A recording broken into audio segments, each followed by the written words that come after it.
अंतरिक्षे नरार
కాంగ్రెస్ ప్రభుత్వం 90 రోజులని యారుటకు పూర్వం చేస్తామని గతంలో మాటిచ్చి అంచెలంచెలుగా ఇప్పటికే గత సాంప్రదాయబద్ధంగా ఒక 5 పనులను ఇప్పటికే ఇంప్లిమెంట్ చేసినాం. మొదటగా ఆటోలను గుట్టపైకి ఎక్కించి భక్తులకు ఇబ్బంది లేకుండా కొండ మీద ఉన్నటువంటి వాళ్లకు జీవనోపాధి కల్పించుకుంటూ భక్తులకు ఎక్కడ కూడా అసౌకర్యం లేకుండా ఆటో కార్మికులకు అసౌకర్యం లేకుండా ఆటోలు అనుమతించడం జరిగింది. రెండవది కొబ్బరికాయలు కూడా ప్రతి భక్తుడు మొక్కు తీర్చుకునే విధంగా అది కూడా స్టార్ట్ చేసినాం. మూడవదిగా సనాతన ధర్మం ప్రతి ఒక్కరూ కొండపైన స్వామివారి సన్నిధిలో నిద్ర చేసే విధంగా సుమారు 1000 మంది నిద్ర చేసే విధంగా ఈ రోజు డార్మెంటరాలతో పాటు వేసవిలో ప్రతి ఒక్కరు కూడా చలవ పందిరి కిందనే దర్శనం చేసుకుని చలవ పందిరి కిందనే క్యూలో వెళ్లి దర్శనం చేసుకునే విధంగా ఇలా 66 లక్షలతోటి క్యూ కాంప్లెక్స్ సంబంధించి చలవ పందిరికి సంబంధించి శంకుస్థాపన చేయడం జరిగింది.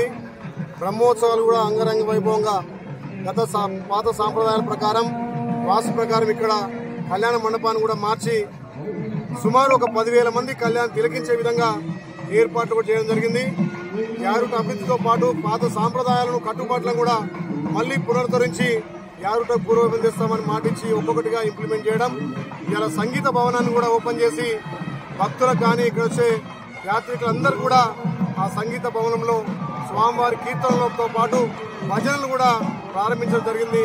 నిజంగా గత 15-20 సంవత్సరాల కింద సాంప్రదాయాలన్నీ కూడా ఒక్కొక్కటిగా పురస్కరించడం, గౌరవ ముఖ్యమంత్రి మొన్న వచ్చి ఈ యారుటకు ప్రత్యేకంగా నిధులిస్తారని మాట ఇవ్వడం, ఎండోమెంట్ మినిస్టర్ గారు కొండ సురేఖ గారు, ఈ ప్రాంత అభివృద్ధి దాత ఆర్ఎండ్బి మినిస్టర్ కోమటిరెడ్డి వెంకరెడ్డి గారి సహకారంతో, జిల్లా మంత్రుల సహకారంతో, తుమ్మల నాగేశ్వరరావు గారి సహకారంతో, పెద్ద ఉత్తమ్ కుమార్ రెడ్డి సహకారంతో యారుటను పూర్వం తెచ్చి అన్ని అభివృద్ధిగా ముందుకు పోతున్నాం. కాబట్టి ఇవాళ గార్మెంట్ రోడ్తో పాటు సంగీత భవనాన్ని కూడా శంకుస్థాపన చేయడం జరిగింది, ప్రారంభించడం జరిగింది. అదేవిధంగా చలవ పందిర్లకు కూడా పర్మనెంట్ స్ట్రక్చర్ గా ఇవాళనే ప్రారంభించడం. భక్తులు చాలా సంతోషంగా ఉన్నారు. వీటితో పాటు వచ్చే భక్తులకు అన్ని విధాల సౌకర్యాలతో పాటు water facility, latrine bathroom facility, ఇక్కడ అన్ని విధాల వాళ్ళకు వసతి కల్పించి బ్రహ్మోత్సవాలను అంగరంగ వైభవంగా చేస్తున్నాం. 18 తారీఖు కళ్యాణం, 19 తారీఖు రథోత్సవం రాష్ట్ర నలుమూలల దేశముల నుంచి భక్తులు వచ్చి స్వామివారి ఆశీస్సులు తీసుకోవాల్సిందిగా మనం చేస్తున్నాం.